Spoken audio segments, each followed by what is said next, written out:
That's it for me, man. I've had enough battling this Fender and trying to get it on, get it fitted. Boom. So we are touching. So I don't know what to do about this. This is not gonna fly. That's not gonna work. Today is the big day. I know what this looks like. It is raining like a mofo out there, and I don't know what to really do. Today is the day. We gotta drop this thing off. Yes, if you're probably wondering where are my vents and why do I have everything taped off, it's because, yeah, I put them in the other vehicle, and the vehicle's not here. So I'm trying to get this taped up because it's storming like a mofo.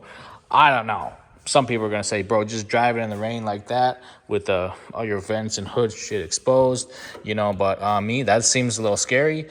I don't know. I've never driven with an open hood like this in a heavy rainstorm, and I don't see many people doing it, so I'm probably not gonna try it. So this is my only solution for now. All right, let's go drop off this Mustang. All right, this is not good. We're starting to lose everything here. It's not good. Oh boy, I should probably pull over. We have made it inside the shop. So crazy thunderstorm. All right, here it is. Welcome home. Yeah, so we went orange.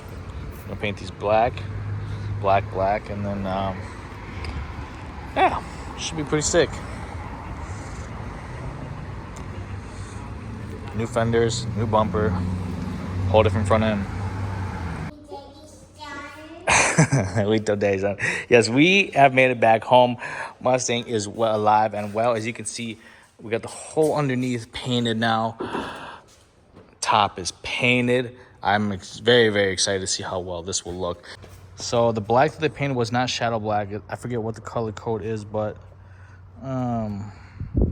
it's got like blue sparkles in there. I don't know if you guys can pick that up on camera, but so we finally got, dude, look how shiny there. This used to be like a really dull ABS black, but we got it painted in I don't even know what kind of black it is.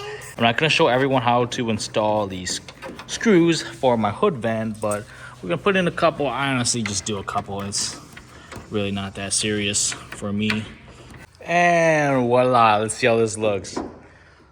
Oh man, just like how it's meant to be. Look at that. Look at that. What? You want a marker? Oh, no. No marker on this thing. This is absolutely sick. Wow. Please. Me up. We need to make some carbon fiber molds of these. I know there's someone that has them out there, just gatekeeping, you know? But dang, that is absolutely sick. All right, now that we got the hood done, next up we got to do the fenders and the bumper. Before everyone says this looks like a GT 500, it will look different, I promise you. We are going for something totally different. There's not another Mustang with this same combo.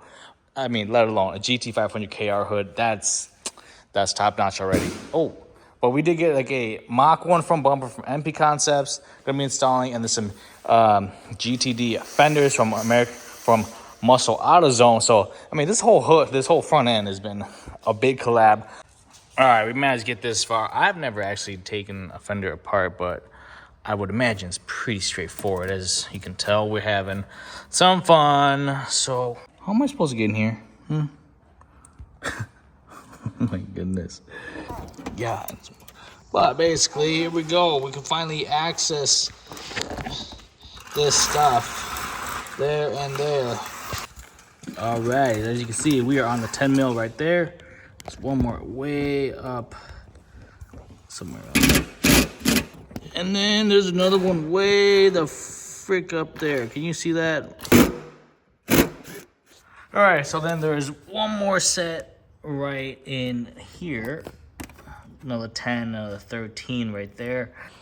But here we go. Moment of truth. It should just lift up and boom, voila. That was actually a little more involved than I thought. So as we got the fenders removed, the bumper removed. Oh, these were bought by Muscle AutoZone. We had them painted and we decided to go with black here instead of painting it all orange. So shout out to Ho.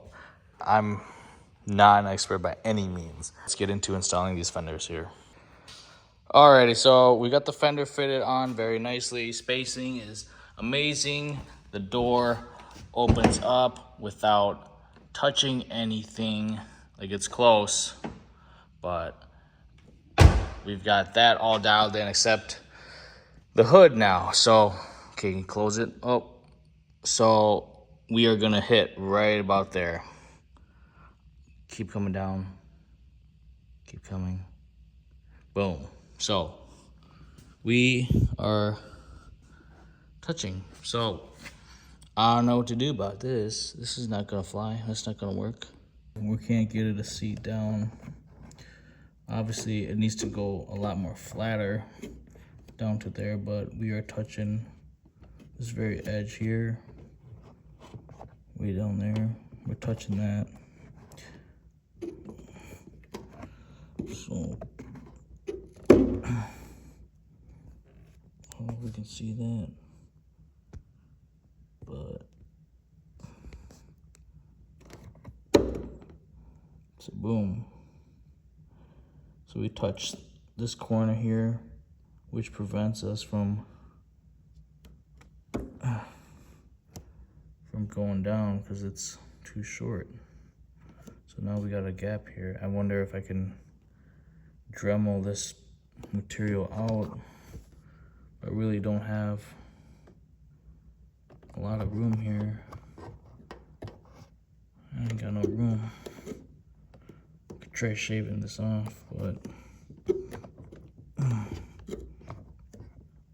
yeah, I don't know.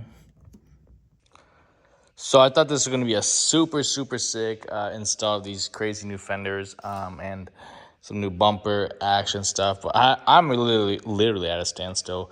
I might have to get like one of those little Dremel tools and clean up the inside of that corner there so I can get my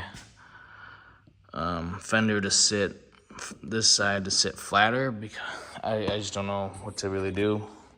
Aftermarket fiberglass parts in general, very interesting to fit. The bracket actually touches this corner and then it literally touches there, and it's just, inside is kind of like rounded, if that makes sense. It's super hard to explain, but the video hopefully do the justice. So that's it for me, man. I've had enough battling this fender and trying to get it on and get it fitted. I pulled it as far forward as I can. Obviously it looks very good.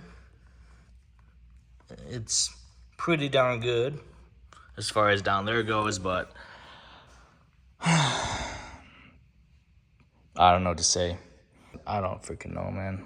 Peace out.